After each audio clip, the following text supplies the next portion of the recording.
दीपक और स्नेहा की प्यारी सी गृहस्थी थी। शादी को 6 साल हो गए थे। मधुर संबंध और मधुर हो रहे थे। ऋतिक 2 साल का हो गया था।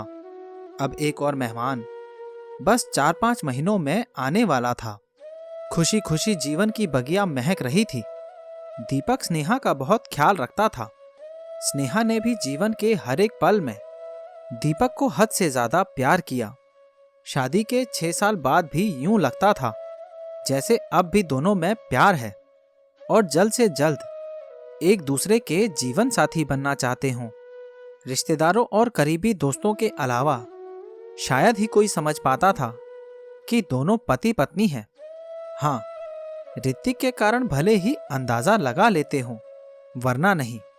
यूं तो दीपक और स्नेहा की शादी अरेंज मैरिज की तरह हुई थी, मगर सच तो ये था कि दोनों एक दूसरे को शादी से 3 वर्ष पहले से जानते थे और एक दूसरे को पसंद करते थे।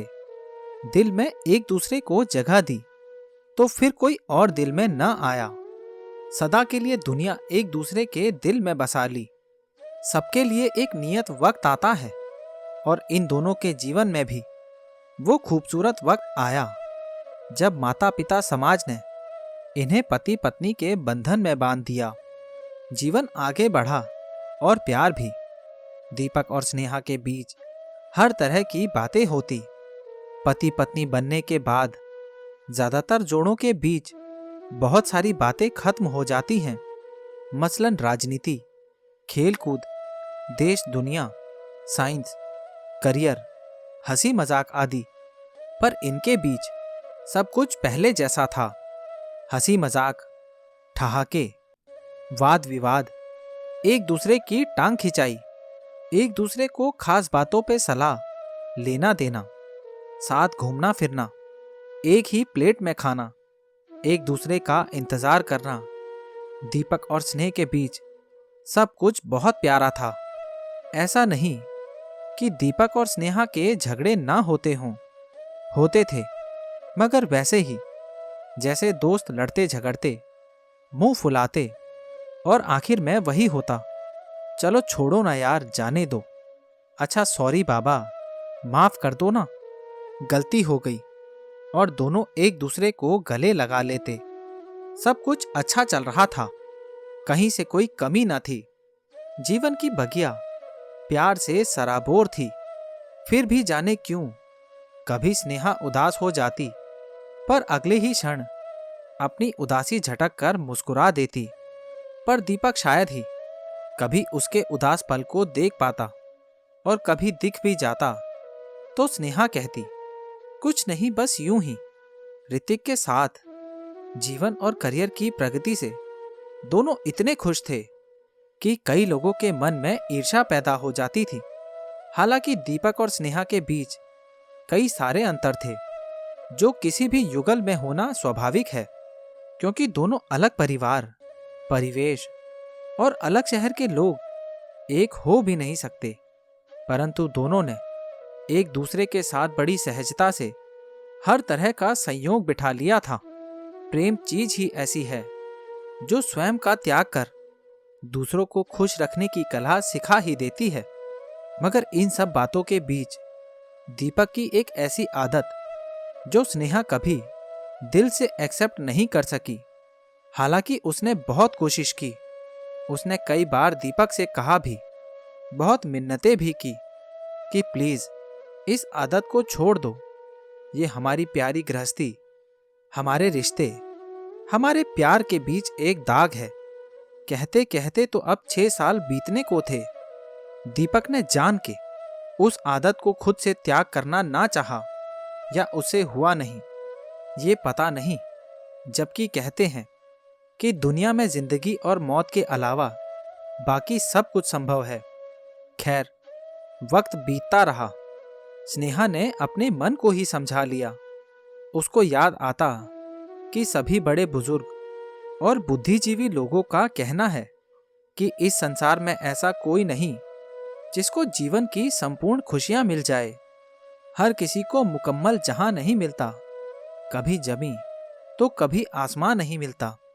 वो सोचती कोई बात नहीं, दुनिया में तो लोगों को ना जाने कितने गम हैं। मैं तो संसार की खुशकिस्मत लड़की हूँ जो दीपक जैसा जीवन साथी मेरा है। यही सोच मन में उठती एक हल्की सी कसक को खुद अपने ही विचारों से रगड़ कर मिटा देती। मधुर पल और मधुर हो गए थे।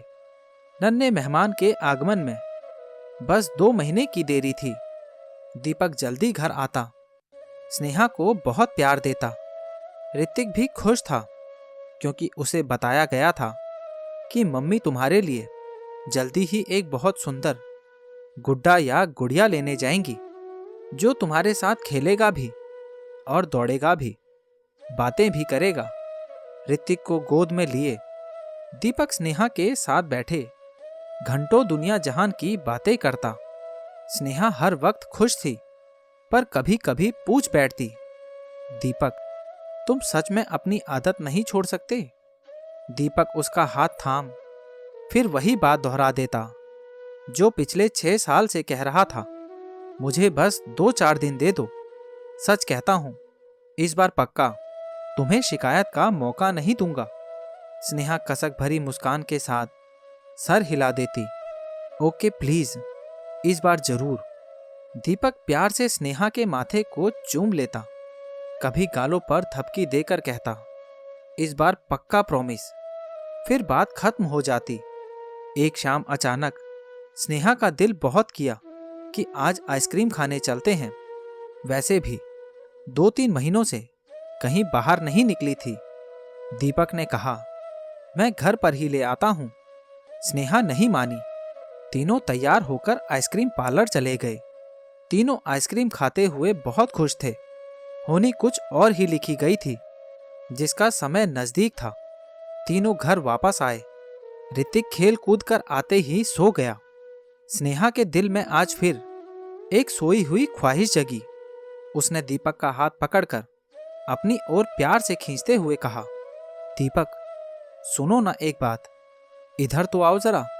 पर दीपक ने पुरानी आदत के अनुसार हाथ छुड़ाते हुए कहा, रुको स्नेहा, बस 5 मिनट, मैं अभी आया, बस अभी तुम्हारे ही पास आकर बैठता हूं। कहकर दीपक बालकनी में चला गया और सिगरेट पीने लगा। अचानक ही स्नेहा की तेज चीख सुनकर दीपक दौड़ा। स्नेहा वॉशरूम में लहूलुहान पड़ी थी। अब बस उसकी आंखें कुछ कह रही थी पर उसके मुंह से कोई आवाज नहीं निकल रही थी। दीपक के प्राण ही सूख चले। उसने घड़ी भर भी बिना देर किए एम्बुलेंस बुलाई और स्नेहा को कुछ ही पल में हॉस्पिटल पहुंचाया गया। तत्काल इलाज शुरू हुआ। दीपक तब तक अपने माता पिता और स्नेहा के घर वालों को भी खबर कर चुका था। सभी आ गए। सभी स्नेहा के लिए चिंतित और दुखी थे। उधर ऋतिक घर पर अकेला था। सिर्फ नौकरों के भरोसे छोटा बच्चा नहीं रह सकता, इसीलिए दीपक की मां को घर जाना पड़ा। इधर डॉक्टर स्नेहा की कंडीशन को अब भी खतरे में बता रहे थे। बच्चा पेट में ही खत्म हो गया था। डॉक्टर ने ऑपरेशन कर दिया था। अब स्नेहा को बचाने की कोशिश में जुटे थे। थोड़ी देर में ऋतिक को लेकर मां दोबारा हॉस्पिटल आई। मां ने दीपक के हाथ में एक पेपर देते हुए कहा, ये तकिए के नीचे रखा था, शायद ऋतिक के हाथ में खेलते हुए आ गया। कोई जरूरी चीज हो शायद, ये सोच मैं लेते आई। मां पढ़ना नहीं जानती थी, सो दीपक पढ़ने लगा। उसने पहचान लिया, ये स्नेहा की लिखावट थी। जगह जगह स्याही ऐसे बिखरी हुई थी कि लग रहा था उसने रोते रोते ही ये खत लिखा है। अरे ये तो उसने अभी शाम को ही लिखा है, क्योंकि स्नेहा की आदत सभी जानते हैं। वो कुछ भी लिखती है तो उस पे अपना साइन करके नीचे तारीख और समय भी लिखती है। मतलब कि जब दीपक थोड़ी देर के लिए सिगरेट पीने बालकनी में गया था तभी स्नेहा ने ये लिखा था। दीपक पढ़ने लगा, पता है दीपक, पहली बार जब हम प्यार में सराबोर हुए थे, जब हम पहली बार अपने अपने दिल की बात एक दूसरे को कहने के लिए मिले थे, जो शायद हमारे प्यार की पहली शाम थी। उस दिन हमें समंदर किनारे बने कॉफी होम में समंदर की लहरों को साक्षी करके एक दूसरे से पूछा था कि हम एक दूसरे को ऐसा क्या दे सकते हैं जो सच में बहुत नायाब हो। मैंने कहा, पहले आप कहो दीपक। याद है दीपक, आपने क्या कहा था? आपको तो शायद याद ही नहीं है, लेकिन मैं एक पल भी भूल नहीं सकती। आपने कहा था कि मैं तुम्हारे सांसों से अपने सांसों को जोड़ना चाहता हूं। बोलो, दोगी मुझे ये तोहफा? मैंने आपकी आंखों में प्यार की सच्चाई देखी थी। उस एक पल में मैंने आपके साथ अपना पूरा जीवन देख लिया था। ऐसे तोहफे आप मांगेंगे, ये कल्पना तो नहीं की थी, लेकिन आपकी इस ख्वाहिश ने ही मुझे ये ख्वाहिश दे दी कि अभी ही पूरी कर दूं। पर मैं शादी के बाद आपकी ये इच्छा जरूर पूरी करूंगी, मैंने सोच लिया था। लेकिन साथ ही ये भी था कि मुझे आपकी सिगरेट बर्दाश्त ना थी। मैंने अपने घर परिवार में कभी ये सब देखा सहा नहीं था। मुझे इसके धुएं से, इसकी अजीब सी स्मेल से हद से ज्यादा नफरत थी। इससे मेरा दम घुटने को आता है। लेकिन फिर भी मैंने नजरें नीची करके कहा कि सही वक्त आने पर आपको तोहफा जरूर दूंगी। आपकी आंखें खुशी से चमक उठी। मुझे बहुत अच्छा लगा था दीपक। फिर आपने मुझसे पूछा कि तुम्हें मुझसे क्या चाहिए। याद है दीपक, मैंने एक ही चीज मांगी थी, आप ये सिगरेट पीना छोड़ दो। इसके अलावा मुझे सारी जिंदगी कुछ और नहीं चाहिए। आपने कहा, बस एक सप्ताह बाद तुम मुझे सिगरेट पीते नहीं देखोगी। मैं कितनी खुश हुई थी, आप इसका अंदाजा नहीं लगा सकते। लेकिन आपने पलटकर ये नहीं पूछा कि मुझे ये तोहफा नायाब क्यों लगा। मैंने बताया भी नहीं। जानते हो दीपक, ये तोहफा मैंने क्यों मांगा था? ताकि मैं आपकी ख्वाहिश पूरी कर सकूं। हाँ दीपक, आपकी सांसों से अपनी सांसों को जोड़ने की ख्वाहिश मेरे मन में जग चुकी थी, पर आपकी सिगरेट ने मुझे ये कभी करने ही नहीं दिया। मुझे आपसे बहुत प्यार मिला है, बहुत सम्मान मिला है। सच है कि आपको जीवन साथी पाकर मैं इस जहान में खुद को सबसे ज्यादा खुशनसीब पाती हूँ। हमारे प्यार के अनगिनत पल हैं। हमारी एक दूसरे से नजदीकियां तो शरीर और आत्मा की तरह है। पर बेहद अजीब है ना कि इतने करीब होकर भी वो पल नहीं आ पाया कि मेरा वादा और मेरी एक छोटी सी ख्वाहिश पूरी हो सके। शादी के इन 6 सालों में आपने मेरे लिए बहुत कुछ किया, पर अफसोस मेरी एक छोटी सी ख्वाहिश आज भी अधूरी है। कितनी बार मैंने चाहा, मगर हर बार जब भी आपकी सांसों को हम कदम बनाना चाहा, हर बार आपकी वही सिगरेट की अजीब सी गंध ने मुझे मुंह फेर लेने पर मजबूर किया। लेकिन आपने कभी समझने की कोशिश ही नहीं की। क्या कोई यकीन कर सकता है कि पति पत्नी होकर, एक बच्चे के माता पिता होकर भी हम एक दूसरे के होठों के स्पर्श को नहीं जानते? लोग हंसेंगे कि ये सब क्या बकवास है। भला ये 6 साल के दाम्पत्य जीवन में ऐसा पल ना आया हो? मैं कैसे कहूं कि ये हमारे अटूट बंधन, गहरे प्रेम के बीच एक दाग की तरह है। मगर सच है, आप नहीं समझेंगे दीपक, लेकिन अब मैं समझ गई हूं। आप शायद मुझे भी छोड़ सकते हैं, लेकिन सिगरेट को नहीं, कभी नहीं। मैं फिर आज इसलिए लिख रही हूं क्योंकि हद से ज्यादा दिल मचल गया था और लगा था कि आपने आज तो बहुत देर से सिगरेट नहीं पी है। शायद आज एक बार ही सही मेरी ख्वाहिश पूरी हो जाएगी। लेकिन आज भी आप हाथ छुड़ाकर सिगरेट उठाकर चल दिए। मैं चीख चीख कर रोना चाहती हूँ, पर नहीं रो सकती। शायद हमारे प्रेम में ये शोभनीय नहीं होगा। मैं बांटना चाहती हूँ अपना ये दर्द, मगर क्या ये किसी से कहना उचित लगेगा? बेहद अपमानित महसूस करने लगी हूँ। आपकी सिगरेट के सामने अपने आप को कोई तरीका नहीं है मेरे पास, अपनी इस अधूरी ख्वाहिश का दर्द बांटने के सिवाय। इसीलिए पन्ने पे उतार कर दिल हल्का कर लूं, जबकि जानती हूं पहले की तरह कुछ देर के बाद इसको भी फाड़ कर फेंक दूंगी। पर कोई बात नहीं, दिल तो हल्का हो जाता है। आई लव यू ऑलवेज दीपक। पढ़ते पढ़ते दीपक बेहिसाब आंसुओं में डूब गया। उसे आज एहसास हुआ कि उसके सिगरेट की लत के कारण क्या से क्या हो गया। उसके मन में सारे घटनाक्रम प्रत्यक्ष हो उठे। दीपक के सिगरेट लेकर चले जाने के कारण स्नेहा को आज बहुत ज्यादा बुरा लगा। उसके आंखों से आंसू छलक आए।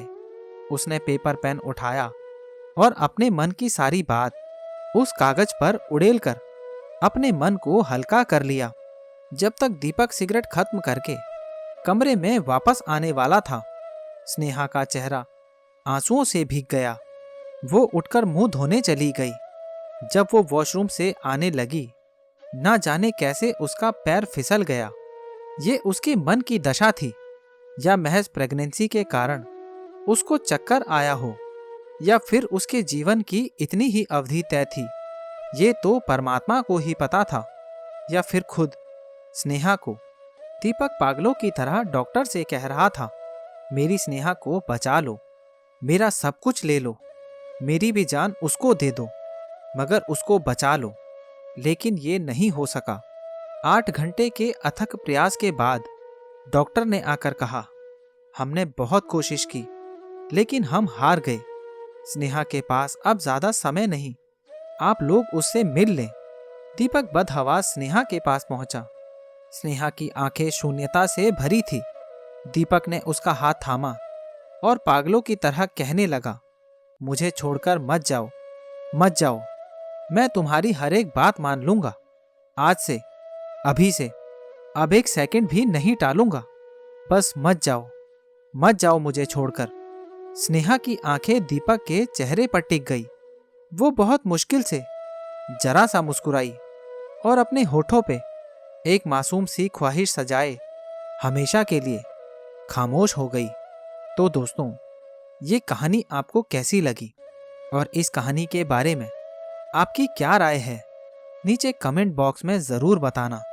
और अगर अभी तक आपने चैनल को सब्सक्राइब नहीं किया है तो सब्सक्राइब कर लेना।